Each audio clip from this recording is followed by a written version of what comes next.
Welcome to the Cabral Concept, where board-certified Doctor of Naturopathy, Dr. Stephen Cabral, shares with you exactly how you can reverse aging, take back your health, and live a life full of energy and passion, with new 20-minute episodes every single day to keep you healthy and engaged.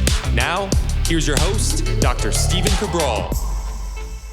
Welcome back, everybody. Great to be here with you today on this Total Wellness Tuesday Cabral Concept. We're going to be going over today how to get more out of your anti-aging and longevity supplements and routine. So by now, you probably heard about great products such as Nicotinamide Riboside or Nicotinamide Mononucleotide, and trying to make more NAD. We'll talk about that in a moment. You might have heard about transresveratrol. You might have heard about a lot of these great anti-aging based nutrients. But what you may not have heard of is that they don't always work as well as you would like them to in a silo or a vacuum just by themselves.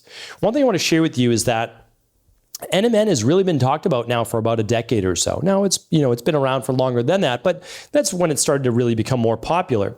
The problem is that it was always recommended as first NAD, and then they realized, that was not very absorbable by the gut. And so they started then recommending NR, nicotinamide riboside, or nicotinamide mononucleotide.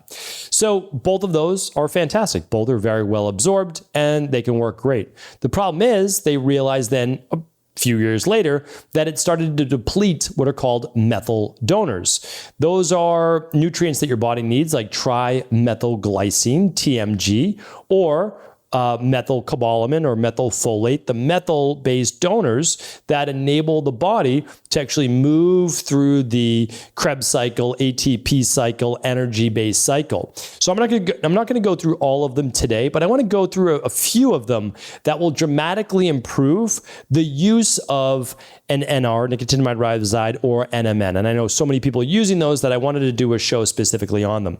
Because although they're great products and you can use anywhere from 125 milligrams to about 400 to 500 milligrams. I know some people are using a gram or 2 grams a day. I don't know that I would jump that quickly into using that high a dosage. Remember, everything you put in your body can deplete something else. I'm more an advocate of using synergies, and I'm more of a 125 to maybe 300 milligrams per day of an NR, NMN. I've seen just as good results with that. I think that you don't want to overload any one supplement. You want to use them as an adjunct, literally as a supplement to a healthy diet. The problem is a healthy diet, as you're getting older, is not going to supply you with the NMN and NR levels that you need. So let me just cut right to the chase. I want to share with you a few of the nutrients that we use in our practice and why I find them particularly effective. So the first one is one that we've been using for a long time for anti-aging. And that one is in the same category that we use for Th2 immune system dominance to help with, it's called the zinc ionophore, so it helps get zinc into the tissues. It's great antiviral. It's good for, I think, allergies. I've probably said that before, but it's called quercetin.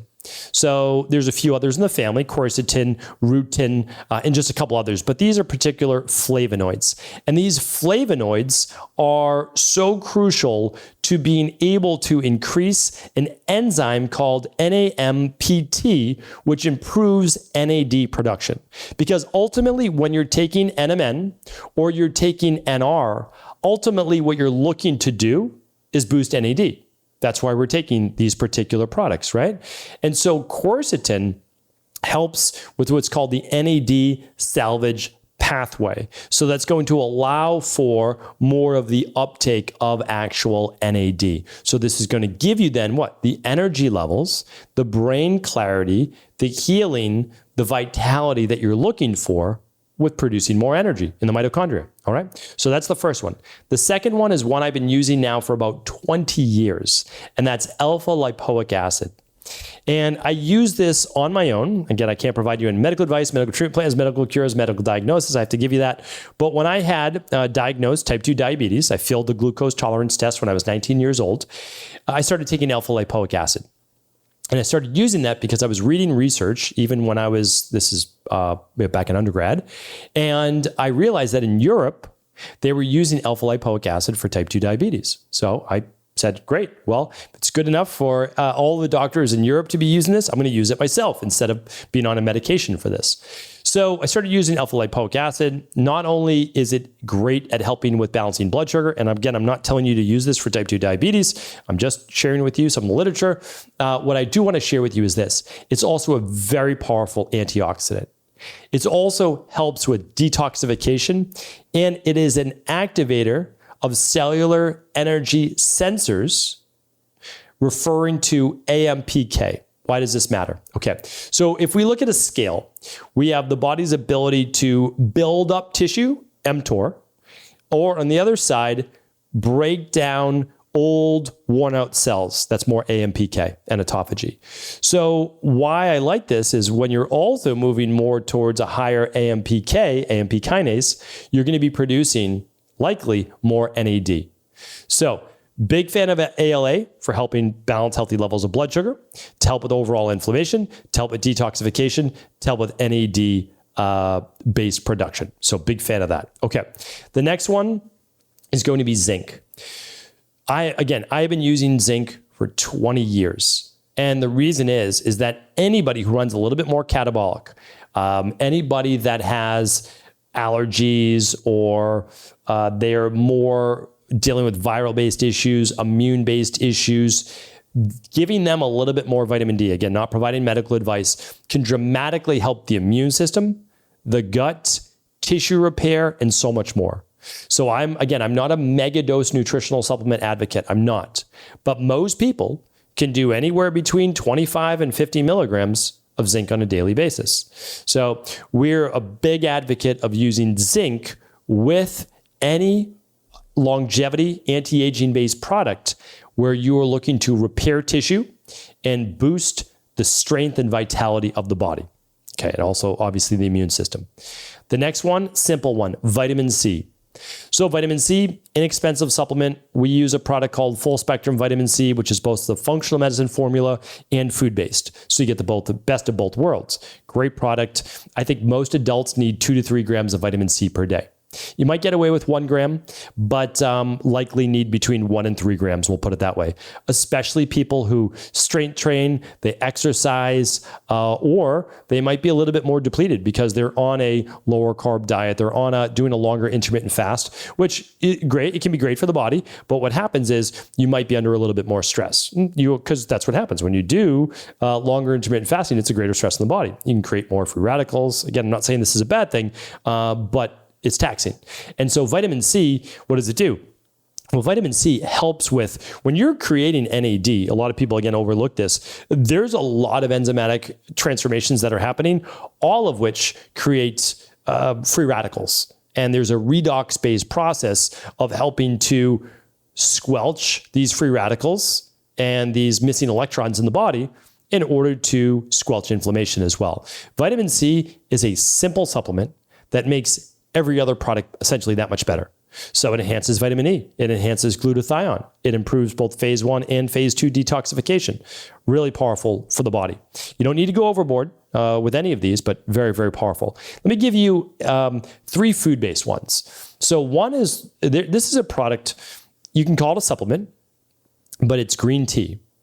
And I've talked about it before, and I've told you the most powerful form is the green tea extract, ECGC.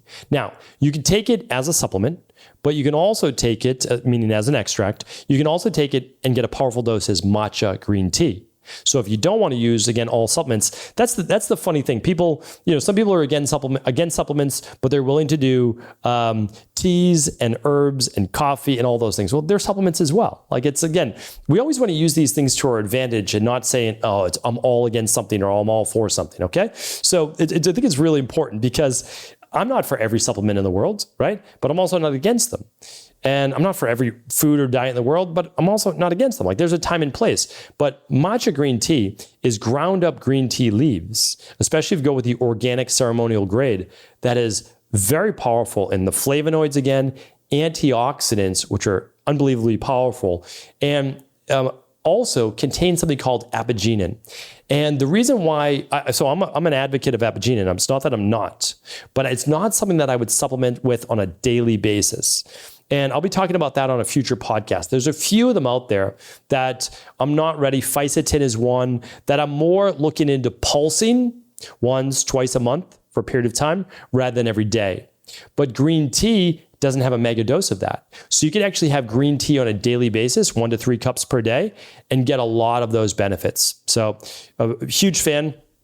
And then, of course, the apigenin in that has been clinically shown to inhibit a protein called CD38 that increases in our cells as we age, and it degrades our NAD that much faster. So something like green tea can actually help with longevity in that way. Okay. That also at the same rate refers to parsley. So parsley actually is a greater form of apigenin, and apigenin at the same time, as I said before, helps NAD production in a way that it does not allow it to degrade as quickly or inhibit it. So that's the big benefit of adding parsley just to dinner at night. Like, you can literally add parsley to pretty much any dinner. And how much do you need? Just get a tablespoon worth, and you can tear it up into little bits, shred it into little bits, put it over your meal. You've got a nice heavy metal chelator, and you've got a great thing to help with longevity.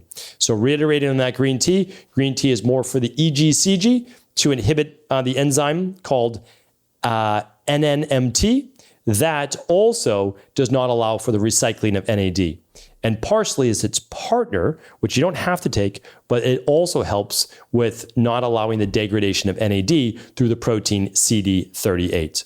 All right, the last one I want to share with you is this. And this is an easy one to get as well and often overlooked.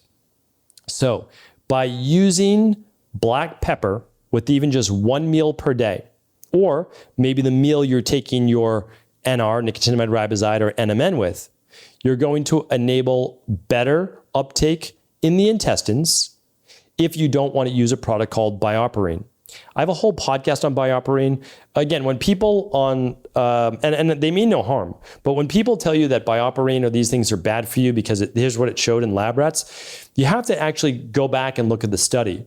And I've done this because they've been using BioPerine, which is just black pepper fruit, for thousands of years. I mean, they talk about Ayurvedic medicine from 6,000 years ago. And there's a lot of history to be able to go over whether this is bad or not. Here's the issue.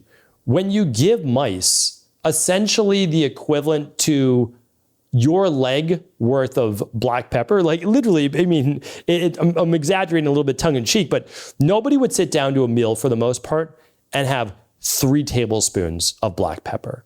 So when we're talking about BioPerine, we're talking about a small black pepper extract for better absorption.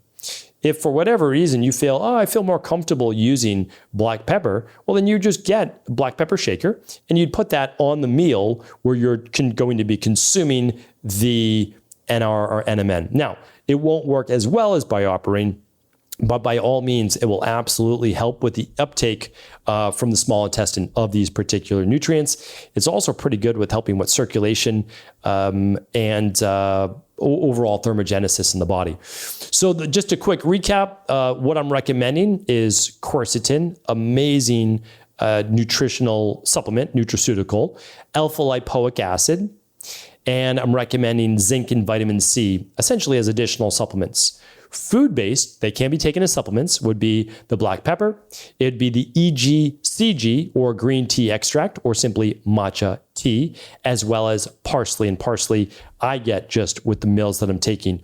All of these will greatly enhance your NR or NMN to create more NAD.